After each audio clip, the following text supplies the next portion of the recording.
9 9। बताओ क्या गो पर रेकरिंग है? एगो पर। तो एगो 9 लिखेंगे। Yes sir.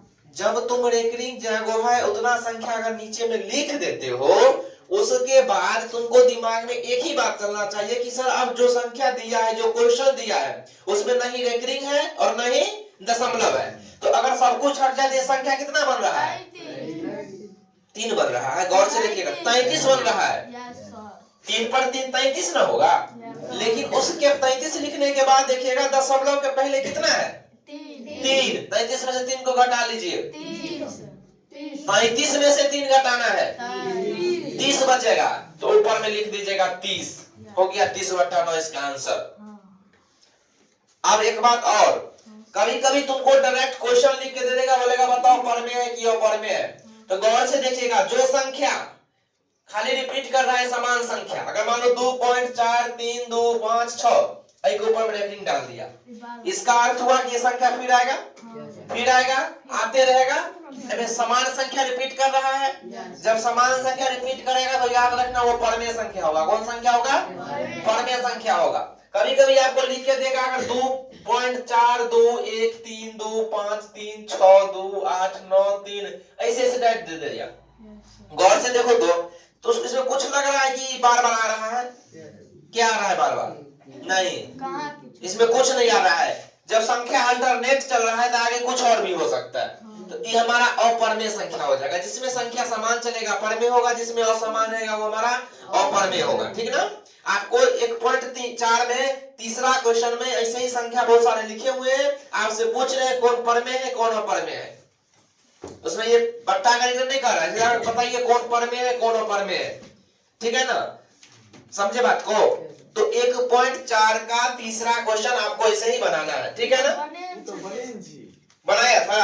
चलिए तो पिवट टेबल के रूप में सीख लीजिए। तो गौर से सुनिएगा, इधर छोटा बना दिए मतलब शॉर्ट फॉर्म। अब इसको हम लॉन्ग फॉर्म देखते हैं। बोर्ड पे ध्यान देगा सभी। 9th क्लास का चीज है, 9th क्लास के गणित में ये चीज है, लेकिन 10th क्लास के गणित में नहीं है। और सब्जेक्टिव टाइप का क्वेश्चन, लेकिन एग्जाम में सब्जेक्टिव टाइप का क्वेश्चन पूछता है। हम अभी संख्या लिए थे, वह कितना लिए थे? 3.3 पर रेकरिंग था ना। क्वेश्चन रहेगा कि 3.3 उसके ऊपर में रेकरिंग को P/Q के रूप में व्यक्त कीजिए। ऐसे ही क्वेश्चन रहता है, रूप में व्यक्त कीजिए। तो सब नींद से बाहर आ गया है ना? सपना नींद को देख रहा है? हाँ, सपना अपना नहीं देखना। चलिए ये से क्वेश्चन रहेंगे, हम तुमको देख रहे हैं। नहीं तो सर वैसे से कर रहा है, इसको बांध रहे क्या? बांध दो ढंग से। स्टाइल दिखा। सबसे पहले करना क्या है? माना कि आप बचपन में बहुत बच्चा सबको देखते हैं, जो पढ़ेगा टीचर से पढ़ाएगा ना माना कि, तो बच्चा से पढ़ेगा नाना की। हाँ, तो माना वो तो समझता है क्या? मान लीजिए, मैथ पढ़ने वाला मान लेता है। मान लो तुम्हारे आगे में एक प्लेट रसगुल्ला रखा हुआ है, खाओ सब। हाँ, मान लिए कि खा भी लिए। कल घर पे जब यहाँ से निकलोगे तो कोई पूछेगा सर पार्टी दिए, तो बोलना हमारे एक प्लेट रसगुल्ला सबको खिलाए हैं।